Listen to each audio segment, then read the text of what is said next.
Oi, oi, oi, oi, oi, oi, oi, oi, oi.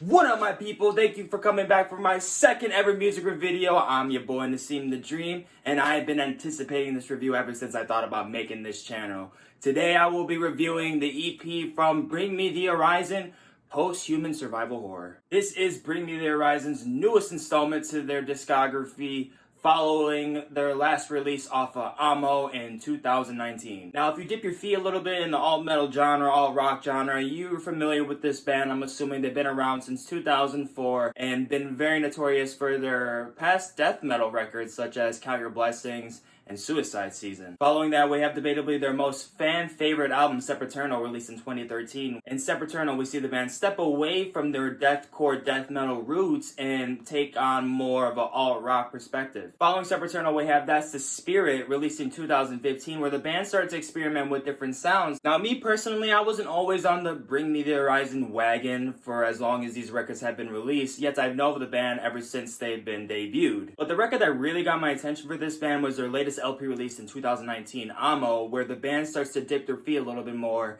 in some electric pop, electric rock sounds. Now, I understand that OG fans for Bring Me the Horizon haven't really been a fan of this new direction that the band has been going into, but for me personally, I think the band has been evolving by going in this direction, and I seriously am really surprised that they're not really happy for this new step forward for the band and not impressed at all with more they can do with their music. Finally, in October 2020, we have the newest release from the band, Post-Human Survival Horror, is a brand new EP from the band, currently the latest project out, and I gotta say, I am absolutely obsessed with this thing ever since it's been released to this day. With the first track, Dear Diary, is an absolute explosive start to this EP with elements of thrash metal and going back to the roots of death metal for this new track. Ollie vocally just crushed it on this thing. I mean, his screaming is so apocalyptic. You could tell that the theme for this album really fits the cover of this record. With a Kingslayer influence from these guitar solos, it is a whirlwind of crushing, brutal annihilation. Along with that, I'm absolutely loving the sound design of this record so far. The instrumentals on this thing just are so grindy to the punch. The drums are kicking, the bass is booming. The guitars on this thing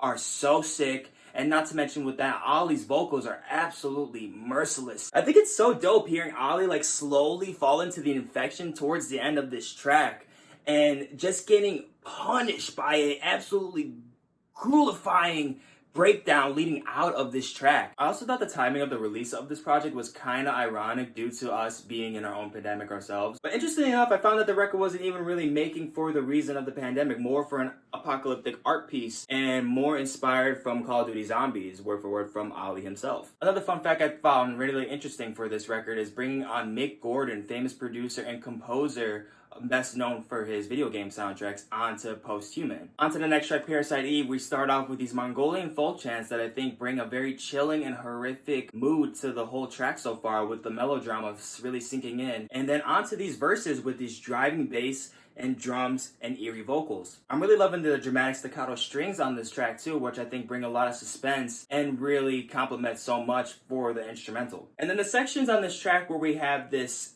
creepy AI sounding chick, I think really bring a very creepy vibe for sure. Hearing the lyrics, please remain calm, the end has arrived, it really makes you feel like it's really going into a whole apocalyptic hellhole right now. The message onto this track even gets more interesting with the lyric from Ollie, when we forget the infection, will we remember the lesson, which I think is something that we all need to think about going through these tough times. Bring Me the Horizon continues to keep me at an awe with their next track on this record, Teardrops. You know, I heard a lot of Linkin Park comparison to this track in particular and a couple other ones on the record, and thinking about it more and more, going back to Hybrid Theory and even Meteor, I definitely see the influence for sure. With topics of mental health on this track, such as talking about the suffering and slowly going into the darkness, it definitely fits the lore of what Linkin Park was really about when it comes to their concepts of their music. But I like it for sure. I think they definitely make it their own. Onto the next track, Obey, where we have feature YUNGBLUD on this track, which I'm not really too much of a fan of. Off of the tracks that I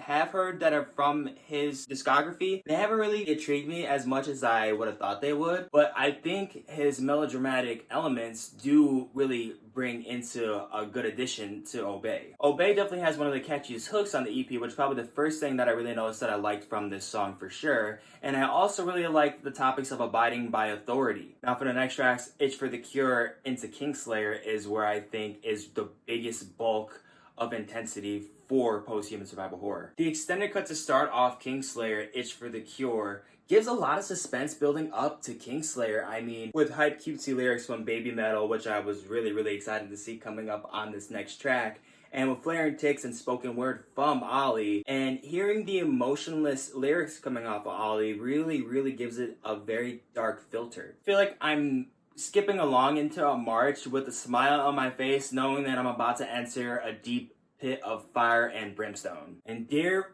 fucking Lord, Kingslayer really gives the punch that you just cannot fathom the weight of. God, this thing is just so... it's the fucking adrenaline rush I need to get started with my fucking day!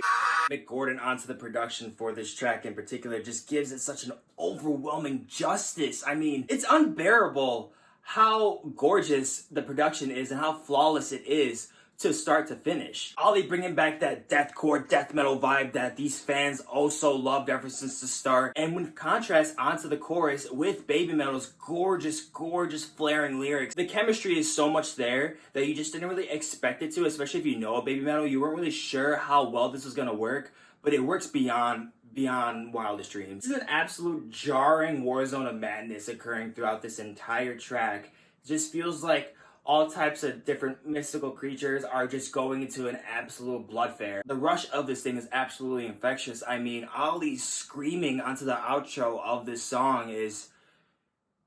It's antagonizing. Onto the next track, we have One by One with the new features Nova Twins, which I never really knew of, and I definitely thought it was the weakest addition for the features onto this EP. Although, in defense of Nova Twins, I would say that the other features on the past tracks of this EP were just too well of additions to what they added to those songs. It's just hard to match that, especially from BABYMETAL, and then honestly even YUNGBLUD too, giving a really good performance. It's kind of just hard to match that so far. I mean, I don't really know if that was on Nova Twins or if that was just on whoever was on the writing perspective of this song in particular. But for me, it's still a good song. I mean, I still like playing it a lot for sure. However, the change of pace starts to get a little bit flustered for me onto the next song, Ludens, which I've heard onto its first single release, which is the first single release from this record, and I absolutely loved it. But I do think that the placement of this track onto this EP